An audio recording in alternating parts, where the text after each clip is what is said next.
So it's interesting to me that since I did my Know Your Enemies video, which was very short, I decided this morning to do another one to talk about identifying your enemies and how close they can be, even the enemy within yourself. And not too long ago, I just learned that the U.S. prosecutors declined to press charges in the Shanquella Robinson case due to lack of evidence. Now, I'm not a prosecutor, I'm not a lawyer, never been inclined to do any of those things. I usually do my own research into my own life and into whatever happens in my life and a few others.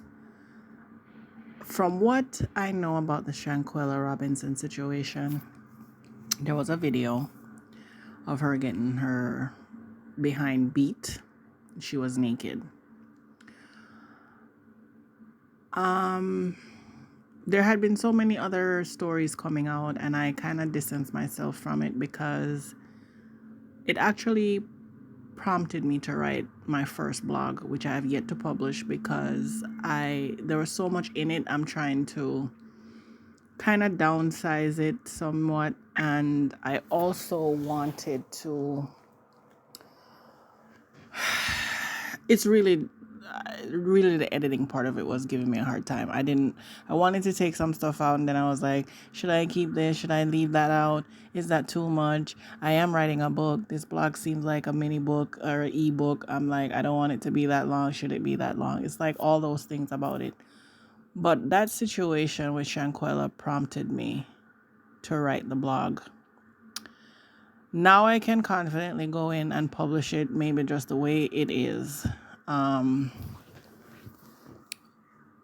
And why I'm going to do it that way is because some of the things I remember putting inside of the blog was really saying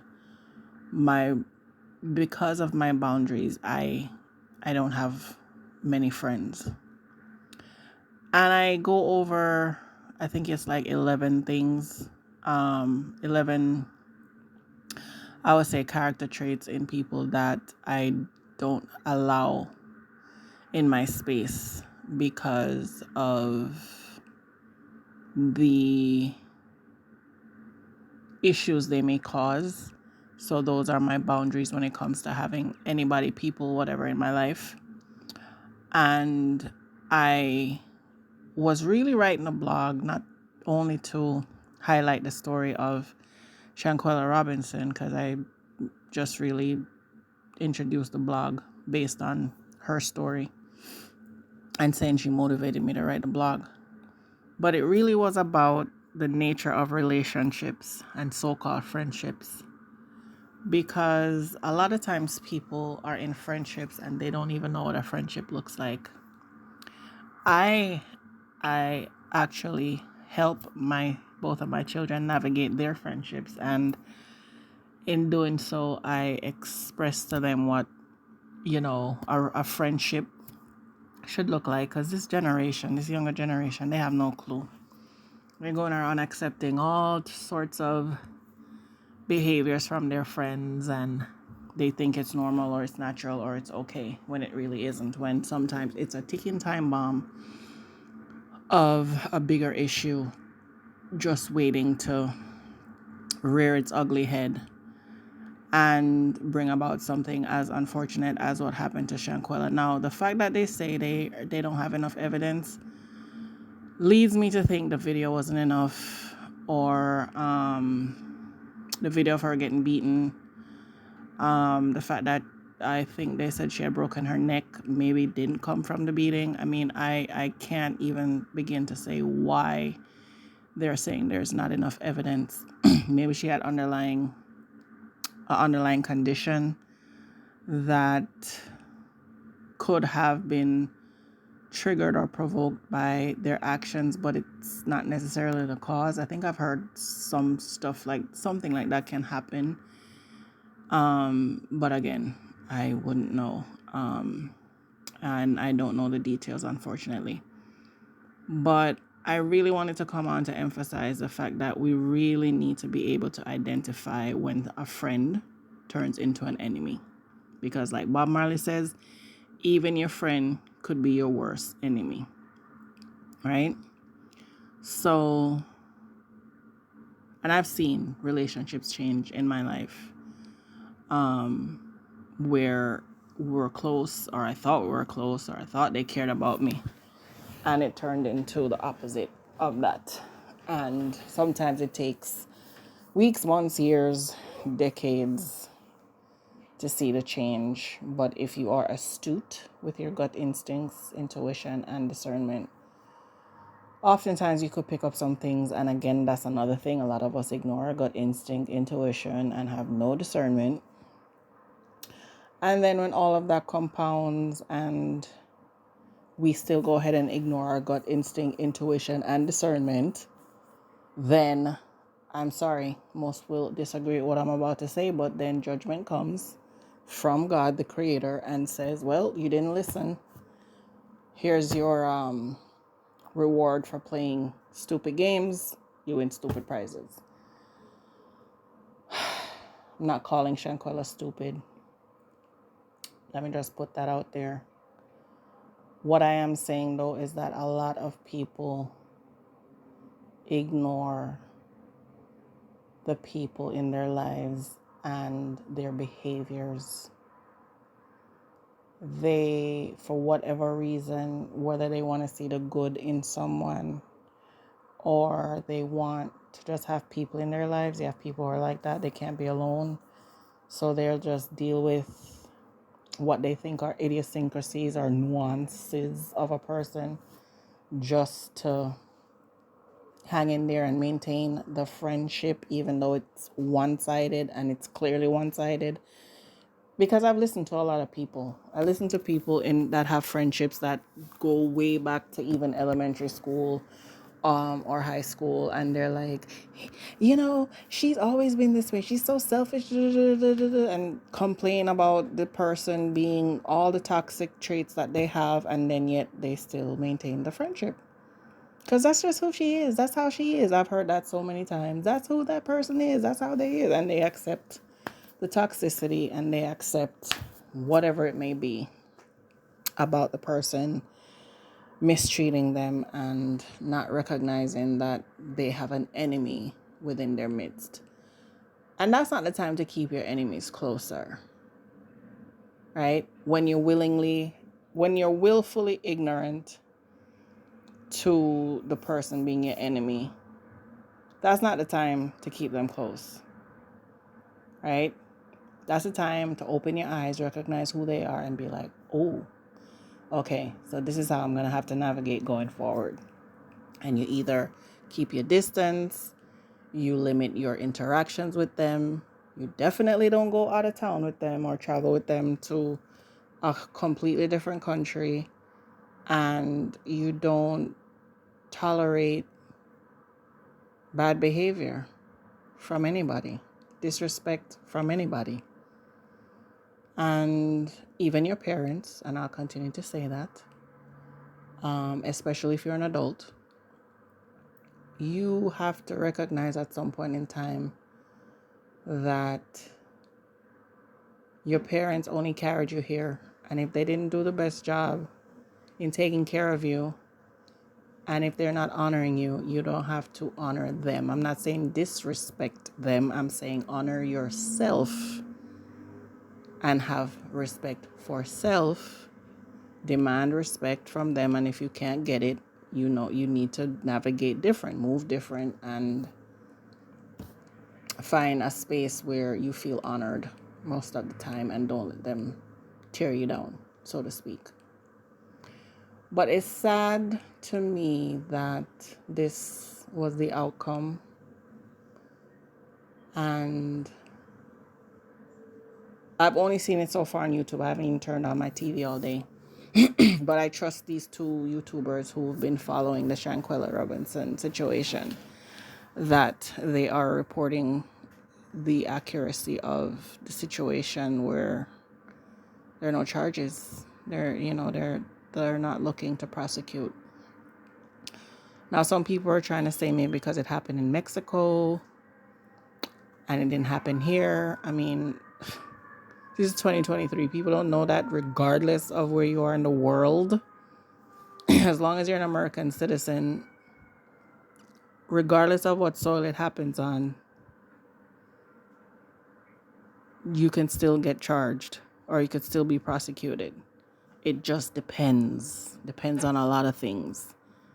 But the simple fact that people are using that as an excuse to say, well, maybe because it happened. No, there's something else going on with the evidence portion of the case. Because that's what they said. They don't have any evidence. They didn't say they don't have any jurisdiction. But, this is where I'm talking about prevention. Prevention, boundaries is one prevention, protection that we all need to have to prevent things like this from happening or at least mitigate the situation. Maybe if Shanquella was really paying attention to her friends, she could have avoided the demise, her own demise, her final demise. Maybe it would have only been an argument, a disagreement, and they left Mexico with their relationship severed. And that would be it. Like the time when I went to the Bahamas with some coworkers. They weren't my friends. And again, who are your friends really? But they were my coworkers. I can honestly say they were my coworkers. I was close with one of them. But it turned out to be a situation where they literally abandoned me. And even when I did catch up with them after waiting for them for over 2 hours after arriving in the Bahamas, because they flew in ahead of me, they had the audacity that I was still going to vacation with them. And I was just like, no, I wouldn't even be staying in, I wouldn't be, well, first of all, it was a villa similar to Shanquella that we had. And I was just like, nope, you abandoned me for 2 whole hours. The place where the villa was at, they didn't even have the office was closed. I couldn't even pay the taxi guy. It's a good thing my beauty and my physical beauty and my beautiful character was enough for the man to say, no problem. When are you going back to the United States? I'll be a taxi and you could pay me then for the trip now and for the trip to the airport going back. And I was there for 4 days. It's not like he said I'll come back tomorrow and get the money. And those things happen a lot to me. I mean, a lot of times I've gotten so much free stuff. Anyway, it's not about that. But the fact of the matter is, he understood. The office was closed. I was traveling with traveler's checks, not cash. So I couldn't give him traveler's checks. At least he didn't want traveler's checks. So he was willing to wait 4 days. 4 days. So that's, he was willing to wait 4 days to then come back and get me and take me to the airport. What if I decided to have left that night? You know what I'm saying? But I'm just saying, I don't know, when I look at my life and look at how many things I've been through, and I just realize in so many ways I've been blessed in so many ways. But anyway, back to the story at hand. So when within the hour, when I realized, okay, I don't even know where the villa is to even go and check, I was literally in an area where anybody coming into the villa could spot me and see me. So I made sure I was there. Even when I did walk away to get out of the sun, because it was beaming, I left my luggage in the way, right? Which by the time I started using the payphone, it's 97, I still have payphones, at least in the Bahamas. And I was calling around to get, see if they had any vacancies in other surrounding hotels, and they were booked. Because apparently it wasn't carnival, but it was something that was going on that weekend. and they didn't have anything available. And I was just like, what the hell's going to happen? So I started to walk outside of the villa on the street. And I noticed that because we were on Paradise Island. So as far as I know, other than the Atlantis Hotel, I'm sure there's another one, but I can't remember. But outside of the Atlantis Hotel, there's that side of the Bahamas, Paradise Island, are mostly villas. So I remember walking to my right, and the gate was closed. I don't know if that was somebody's private home or a villa, but the gate was locked, under lock and key. Nobody was at the gate. So I decided to go in the opposite direction, went across the street from where I was staying, and realized it was an actual villa. And as soon as I walked in to the front desk, the lady was like, "Are you okay?" Because I mean, the sun was killing me. I was starving. They didn't feed us on the plane. That was when, forget it. They stopped feeding you food. And I think that was the last time I took Carnival Airlines. They probably went out of business that same year because the whole thing sucked. But either way. So I mean, literally, I felt like, felt so, it was bad. Hunger pains, headache, you name it. I was going through it. She saw me and she was like, "You're okay?" And I was just like, "No, like, I'm stranded. I'm supposed to be staying across the street. The office is closed. My coworkers that I'm traveling with are nowhere to be found. Do you have a place?" And she was like, "You are lucky because somebody just checked out." I said, "Huh?" And this is how I know God is always working in my favor. She said, "You're so lucky somebody checked out." The room was expensive. It was 200 and something dollars, I think it was. And I just handed her my credit card. Just said, "Here, take it, whatever." And that's how I got checked in. So by the time she said I should give her a few to fix it, I said, I'm hungry. I just need something to eat. But before I get settled in, my stuff is just left out in the driveway or whatever of the villa across the street. Oh, she's like, "Oh no, come on, we'll go get it."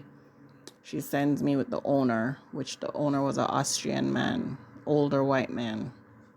And he drove his car across the street because he's a bit old. Because I was even saying the way he was walking, I was like, "Does he even have the strength to lift up my bag?" She's like, "How big are they?" I'm like, "Lady, I travel with a lot of things." But I helped him and he did what he could with my bags. I mean, it was only 4 days, but I traveled. Them times, my shoes was in a separate bag. My clothes were separate from my shoes. I had accessories in one bag, and I had, different bags to go with the outfits and the shoes. Like, I was really traveling like a bougie girl. So, yeah. Anyway, so by the time we went to get my bags, they were nowhere to be found. So remember, I tell you, wherever I was at, if I wasn't there, my bags were there, and it was open to anybody who was coming into that villa. So I'm here thinking somebody stole my stuff. I'm like, oh my God, one more drama. Turns out that wasn't the case. I started to hear talking that sounded familiar to me as I'm walking around the place now. So I'm like, wait a minute.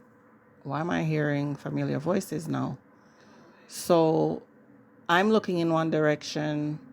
The owner of the villa that I've just checked into is walking in another direction, and then I hear him call out to me, and he says, "Over here, your bags are over here." And I was like, "Oh, okay."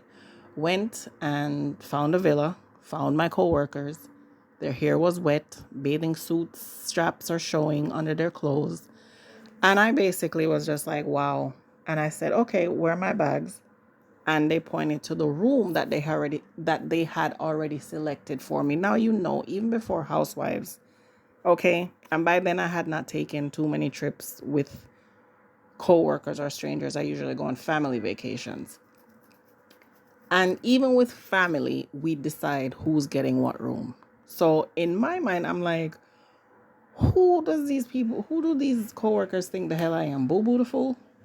Like, you gonna pick a room, and then I won't even tell you what they were trying to do to me leading up to planning the vacation, because we all had worked for Marriott. I had gotten like some certificates where if I had stayed at a Marriott, it wouldn't cost me anything outside of my pocket. And they didn't want that because they wanted me to share a room with one of their family members. And I'm like, I don't share rooms with people I do not know. If you're not a family member, we're not sharing a room. And I was holding firm on that.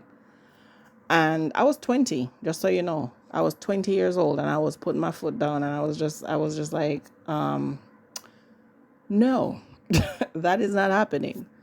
So they didn't like that. And I didn't realize with the way they kept changing the plans and where we're going to stay, that they were really using me for a discount. I was a discount for the trip. Nothing like Shanquella, according to what I hear. I hear she was the one with the money and she's the one that paid for the trip. And they stayed in a beautiful villa. And it was all on Shanquella's dime. So that's what I heard. On this trip, everybody was supposed to pitch in and pay their way. So I know somebody's going to disagree with me, but my safety and my mental health at the time, peace of mind for sure, was more important than being a discount for anybody. Because if they cared so much about their discount, they should have cared enough to secure their discount. And that discount would have been me, right? So when I asked them for my bag and they pointed it to the room, of course, that was another strike against them, even though they were striked out. As far as I know, they've been striked out, but that was like an additional strike where I was like, okay, so now you picked a room for me. I didn't have no say in the room. Okay, great. First of all, in there was hot. I mean, you think I was hot outside, even though I thought I was hot outside in that freaking sun and in that heat. The whole entire villa was sweltering. Okay. They had no AC. The AC broke. And of course, like I told you, the office was closed. So they were having a hard time trying to get some resolve. So right away, I'm seeing karma working. I'm seeing karma playing out. And I'm seeing God again looking out for me because he got me checked into another villa that I hope has AC, but I'm pretty sure it does.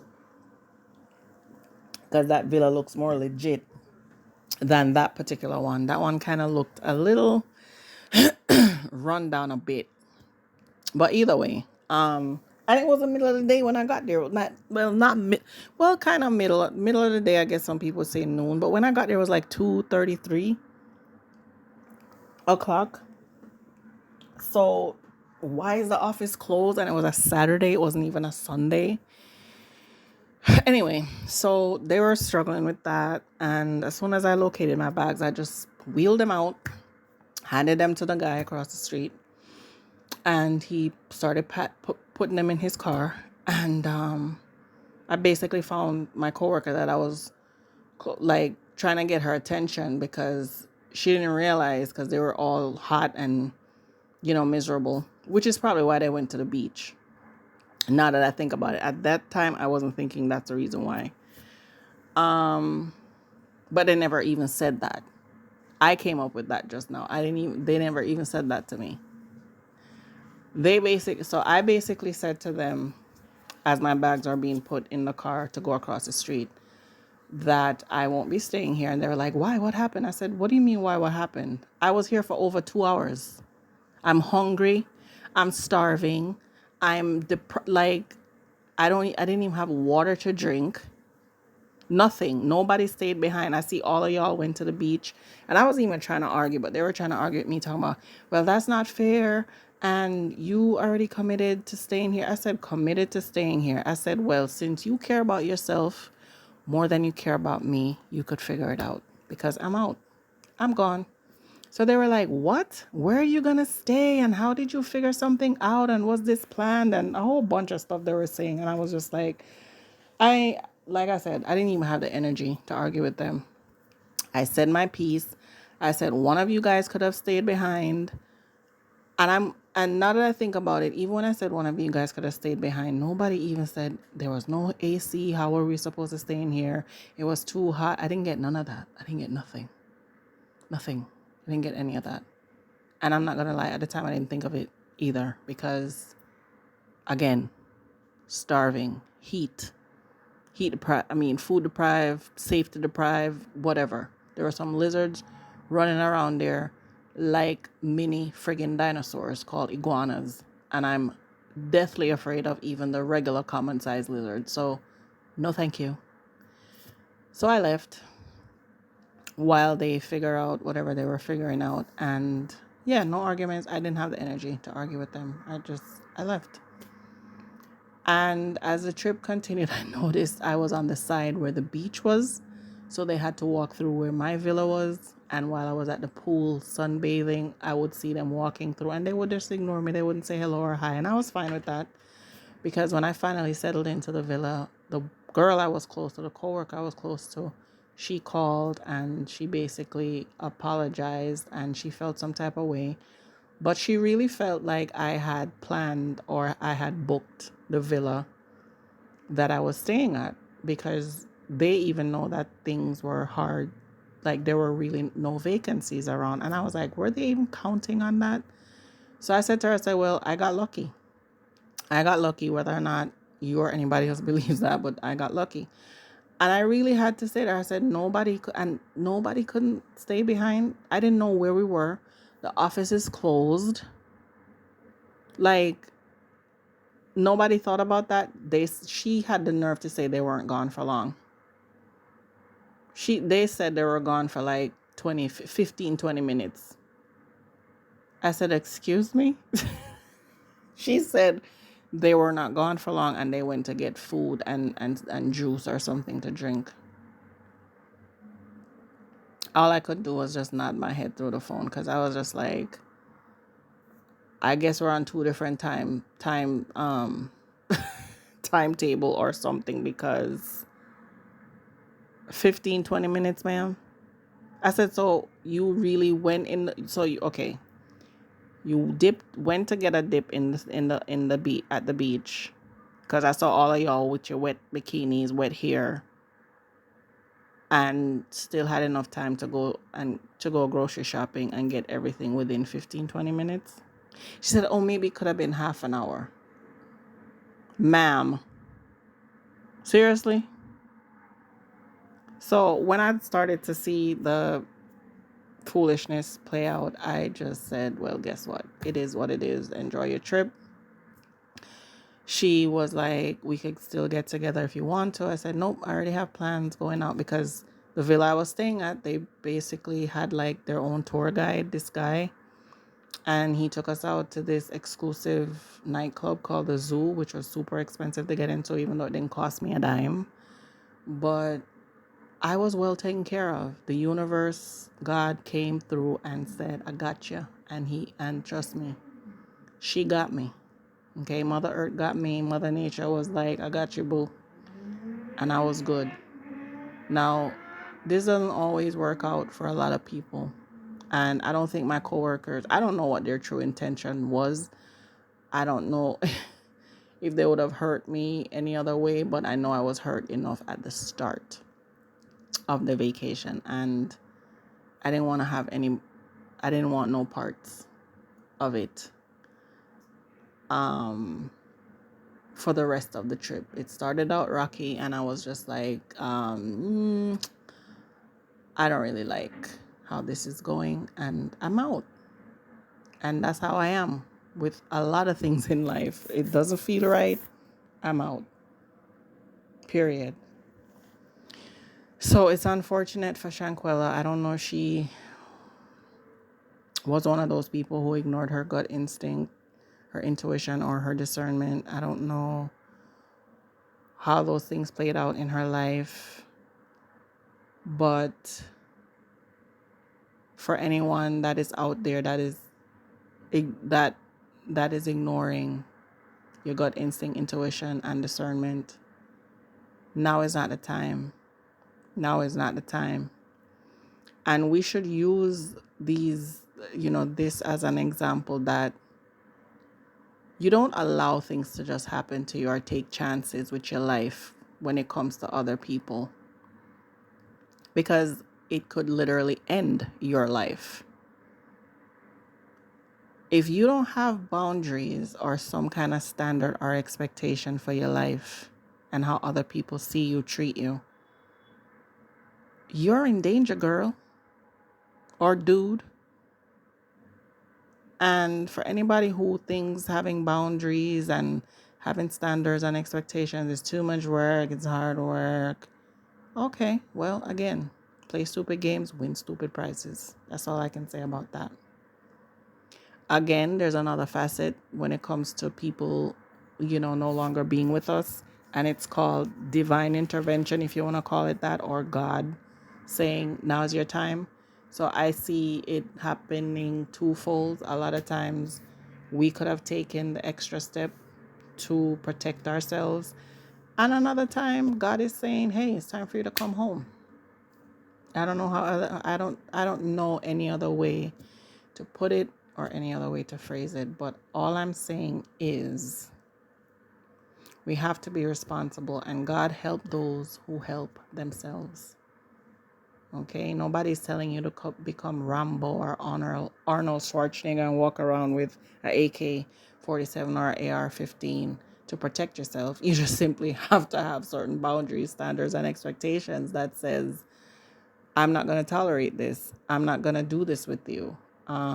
This is how you're treating me. You have to go or I'm going to go. You can moonwalk out of my life and beat it while you're at it. You know what I mean?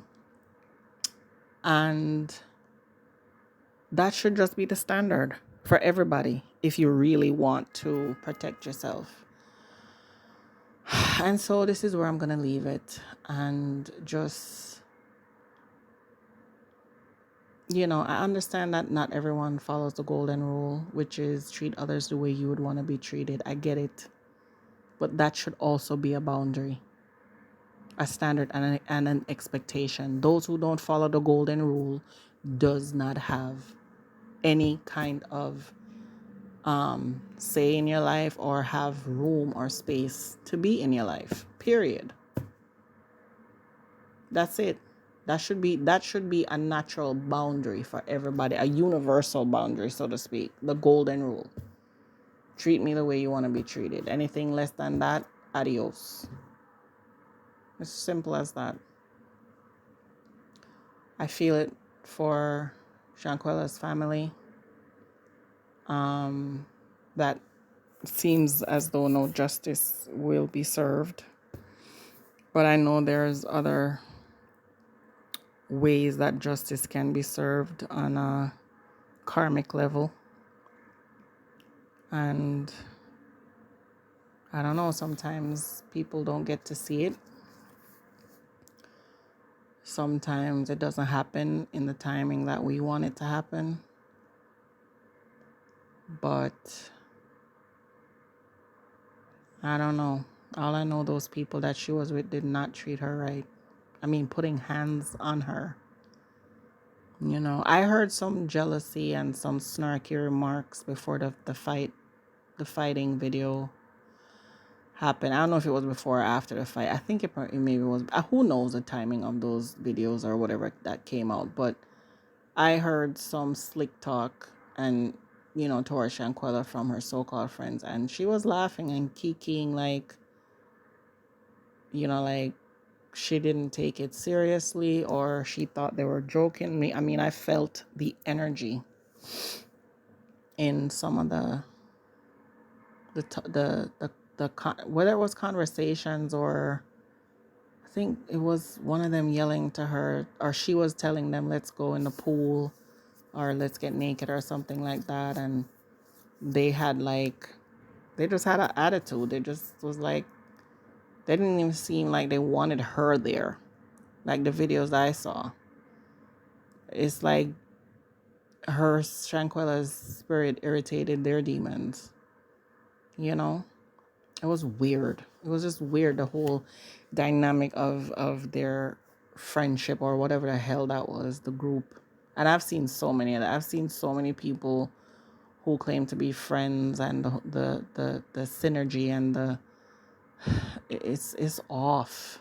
So off. And I know they feel it. Somewhere, somehow they feel it. And for Shanquella to have ignored, that energy This is the cost. This is the cost, people. When you do not have boundaries or exercise them, maintain them, or enforce them, these are the consequences, unfortunately. Some people end up in the hospital and end up in critical condition and survive, but probably can't function the way they used to before. Excuse me. But